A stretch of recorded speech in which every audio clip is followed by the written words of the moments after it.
It is with a trembling hand, pallid from a dread that transcends mere mortal terror, that I captured these words on paper. The chittering hasn't always been there, or perhaps it has, a latent horror waiting beneath my consciousness like a hibernating brood. A final and desperate testament against my encroaching fate. It is a madness constantly lapping at the shores of my sanity. Whether these pages will ever be discovered, much less any soul will comprehend the cyclopean horror that has befallen me within the confines of this wretched home, I cannot know. I only write as the act itself provides a fleeting comfort against the impending chaos that awaits. Even now, my fingers twitch in patterns not entirely my own. My affliction, known to the prosaic world as entomophobia, has been a profound source of unease. An ever-present shadow that lurks in the periphery of my existence. Even a mere glance at a housefly sends a cascade of shivers down my spine, the scuttling of an unseen beetle, a symphony of dread. Yet, this mundane aversion, this understandable revulsion towards the chitinous and many-limbed, was but a pale premonition of the cosmic, soul-shattering horror that commenced upon that gray and ominous day that I had sought refuge in this inherited family home after the university dismissed me from my position in its prized entomology department, a humorously ironic field of study for one with my condition. My colleagues never understood that my obsessive research into arthropod anatomy stemmed not from fascination but from a desperate need to understand what I feared the most. It led me down strange paths, even to brittle pages of dark and forbidden lore.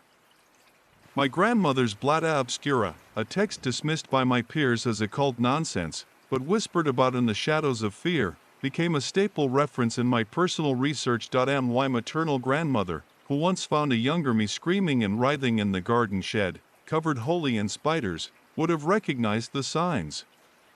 She would have understood the meaning of my misfortune, and prepared for it, as she had a certain malign understanding of such terrors, perhaps from the very Blata Obscura now clutched near to me. But she is long dead and buried, and I am alone with my aged books and mounting dread. I awoke that ineluctable morning, not to the familiar, muted sounds of the city beyond my window, but to a profound and unnerving silence. The air in my bedroom felt thick and stagnant, possessing a quality I can only describe as expectant, like the interior of a cocoon awaiting a terrible birth. A thin, cloying odor, much like decayed lilies and festering earth, permeated the atmosphere, coating my nostrils. I first dismissed this as some vagary of the ancient plumbing or the nearby marshlands and swung my legs over the bedside. Before I saw it, I heard it, a wet, faint scraping on the wood of my floors that my ears strained to identify.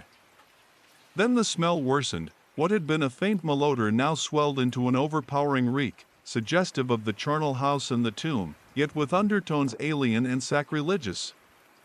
Only then did my eyes register the thing on my floor, poised upon the rotting grandeur of the ancient rug.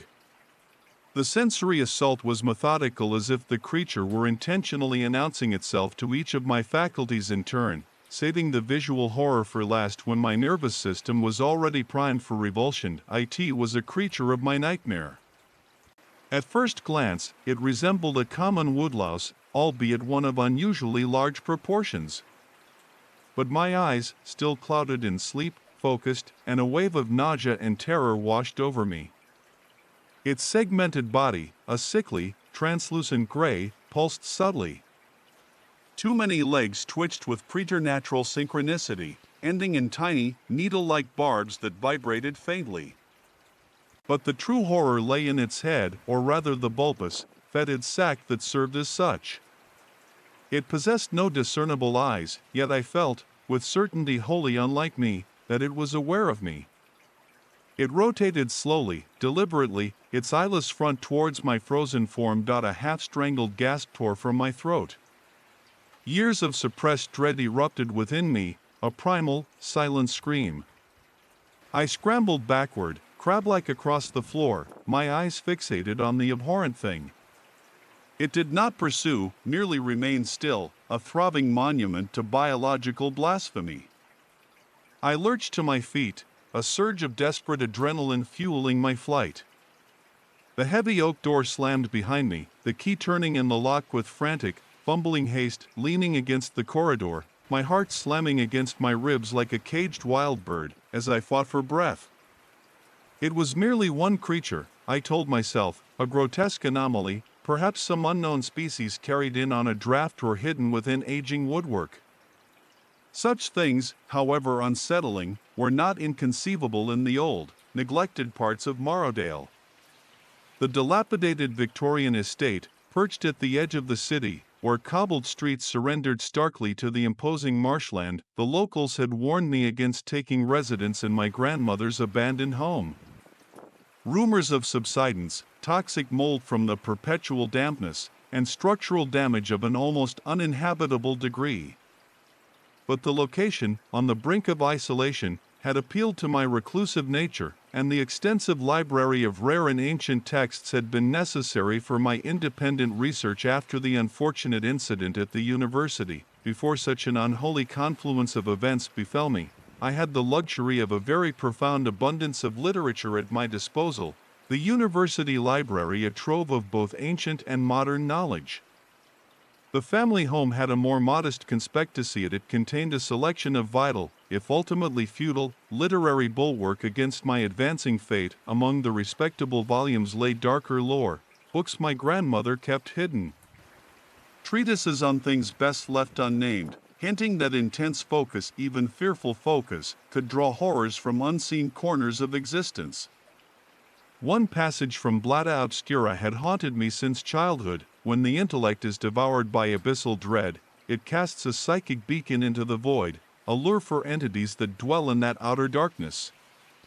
That which festers in our deepest terrors shall, by its very fixation, be drawn into our reality. That sickly sweet odor was harsher in the hallway, and a low, pervasive sound began to impinge upon my ears. It was a sound I initially mistook for the whining of faulty pipes or the settling of ancient wooden beams. It was a soft, multitudinous chittering, hesitantly, driven by a morbid curiosity that wrestled with my burgeoning panic. I crept towards the study. The door was left slightly ajar, and upon peeking through the gap, my body froze.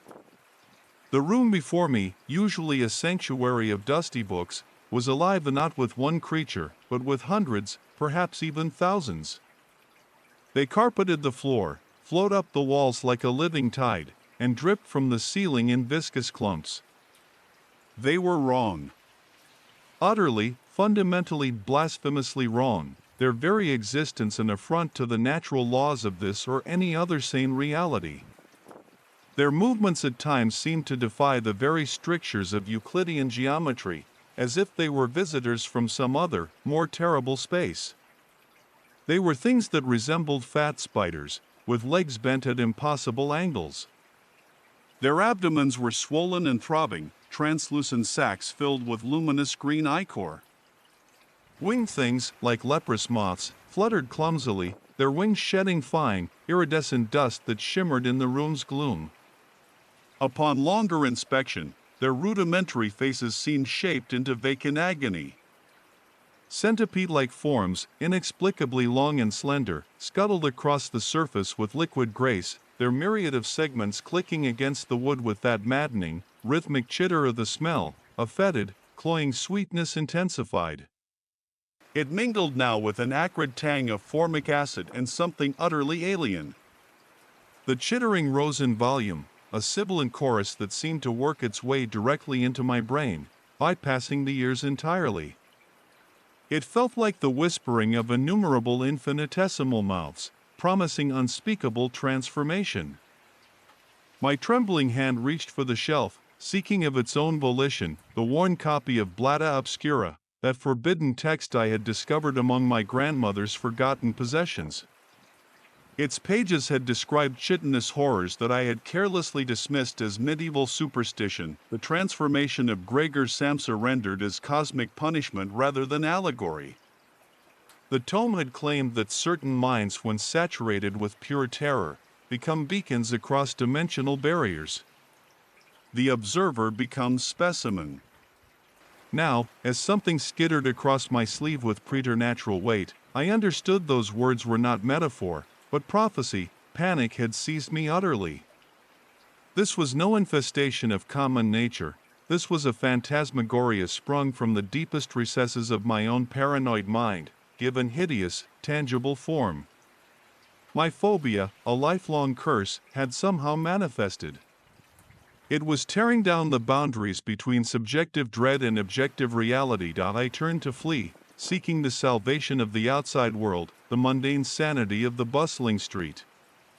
I reached the heavy front door and recoiled in disgust. Crawling across its dark wood, obscuring the lock and handle, were beetle-like things, their carapaces iridescent not with color, but shifting patterns that mocked the very laws of geometry. They were larger than any beetle of this world, their mandibles clicked audibly as they dripped thin, corrosive saliva that sizzled the varnish. The windows were worse, opaque, living screens of crawling, fluttering, pulsating forms, their collective presence casting the hallway into a terrifying, tenebrous light. I was trapped. Besieged in my own home by the monstrous progeny of my own fear. The chittering worsened, morphing into a low, resonant hum that vibrated through the very structure of the house.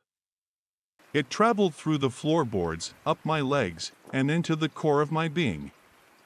I could feel my mind fraying. My rational mind ceded ground to primal terror so intense it threatened to obliterate my identity. Were these creatures truly real? Or was I descending into a spiral of madness, my fragile consciousness shattered by my affliction?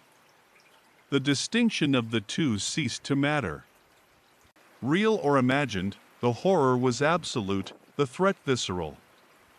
The things crawled over furniture, their barbed legs snagging fabric and leaving glistening trails of slime.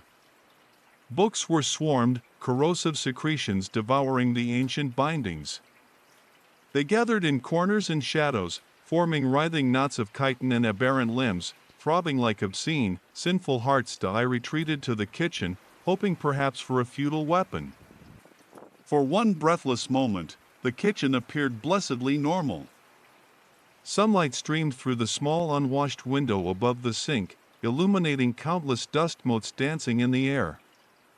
Ordinary, harmless dust. The familiar scent of yesterday's coffee lingered.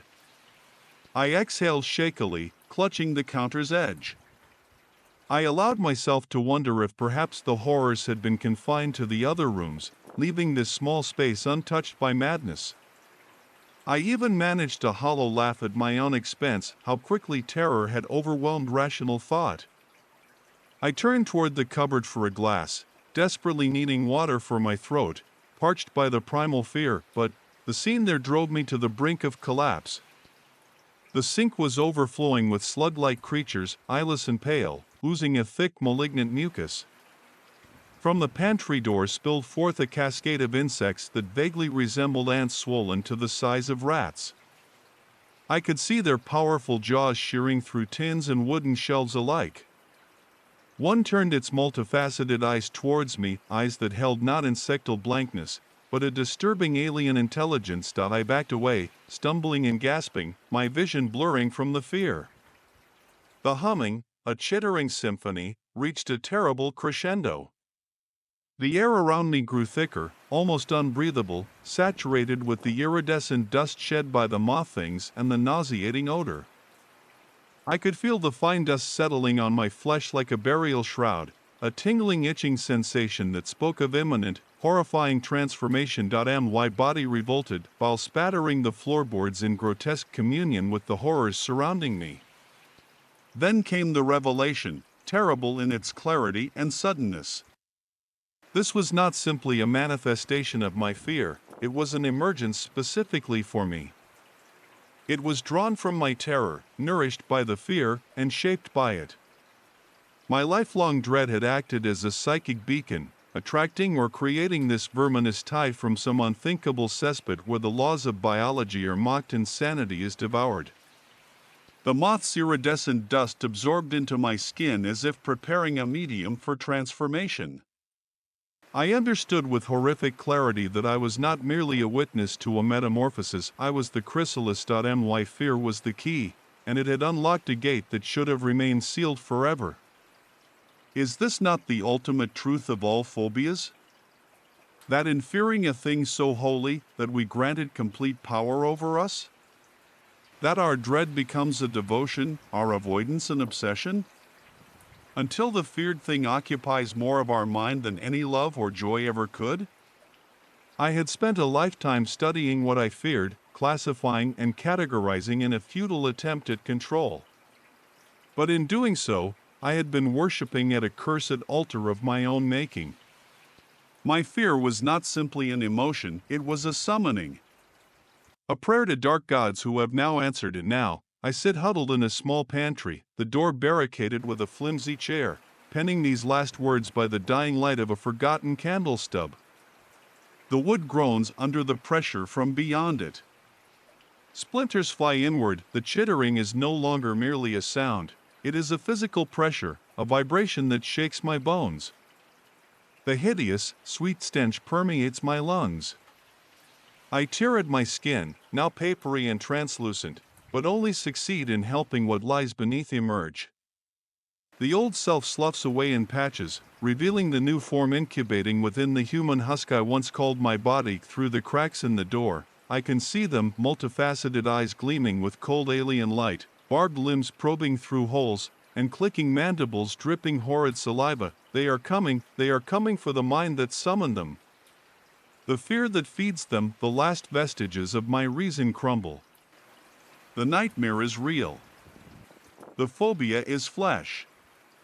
Soon, the chittering will be inside my head, but crawling upon my skin and burrowing beneath it. I will become one with the grotesque swarm, my screams lost in the cosmic verminous tide. My thoughts fragment like a shattered mirror, each shard reflecting a different horror. My hands, are they still hands, shake uncontrollably. The chittering grows louder, closer inside me. I feel me skin splitting along new seams, becoming segmented. The chittering. Oh, God, the chittering.